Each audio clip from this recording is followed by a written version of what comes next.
What's up internet, Kevin here. Now, as part of this new channel, I want to start bringing you guys more content other than just game reviews and first day impressions. And as part of that, I'm going to start bringing you guys weekly Sunday news videos where I just cover the highlights of all the major gaming news that has come out this past week and maybe throw in my 2 cents about it. So first things first, there's this little event coming up in a couple of days some of you may have heard of, E3. And as part of that, a lot of companies seem like they just can't wait and are releasing a lot of E3 trailers really early this past week. Some of them are for games that we already know about and are just seeing new footage of, but some of them are for brand new games. And of these brand new games, one of the biggest ones by far was the announcement of a new Mortal Kombat game, Mortal Kombat X, whose trailer depicts everyone's favorite color-coded ninjas fighting one-on-one with, of course, the series' traditional gruesome finish. Now, this looks to be a full reboot of the Mortal Kombat franchise, not just time travel shenanigans like an MK9. NetherRealm Studios has stated that this reboot will feature both classic characters that we all know and love, as well as a bunch of new ones as well, including some returning mechanics from MK9 such as X-ray attacks.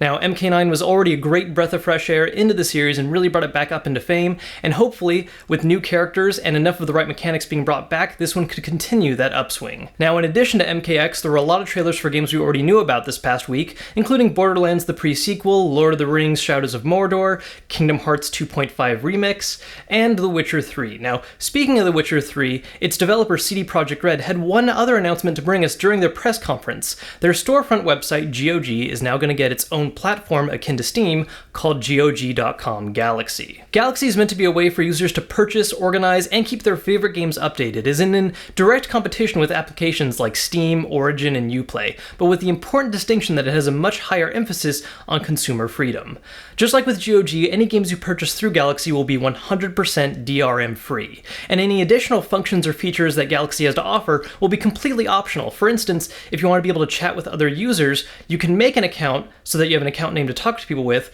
or you could choose not to do so and just focus on playing your favorite single-player games. Now, in addition to this, they've also talked up that it'll have the ability to support crossplay, meaning that if you buy a game on Galaxy and your best friend buys it on Steam, you both can still play together and chat together without the need of a third-party program. The introduction of a DRM-free platform like this might finally give Steam the competition that it needs, and it's my personal hope that if Galaxy does get a lot more popularity, that it'll also help rekindle a lot more interest in older classic games that are harder to find elsewhere that you can find on GOG. Now, this last bit of news I want to cover is in regards to the Xbox One. It's become pretty popular opinion that, at least as far as this past year goes, PS4 has basically been winning the console war, especially considering recent news that Sony has sold more units in this past fiscal year than Nintendo or Microsoft. But these past couple of weeks, Microsoft has been coming out with a lot of news that has really helped to improve their position, including things like no longer requiring Xbox Live Gold for using third-party services like Netflix or Hulu, or finally releasing an Xbox One coming out tomorrow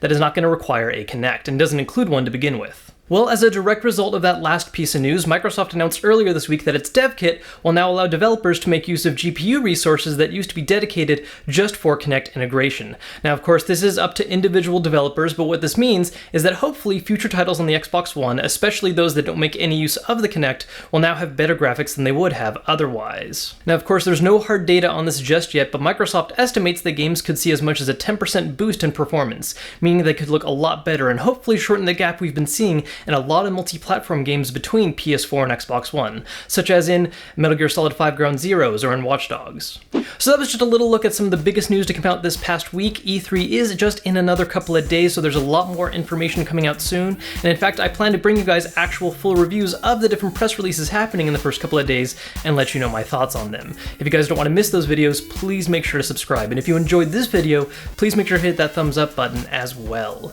You guys can also follow me on my personal Twitter at Kevin Kenson, where you can hear my up-to-date thoughts on games I'm playing or announcements at E3, as well as find out what videos I'm uploading to what channels when. Now guys, thank you so much for watching this video. I hope to see you guys later this week, and until then, I'm Kevin Kenson and I'll see you later.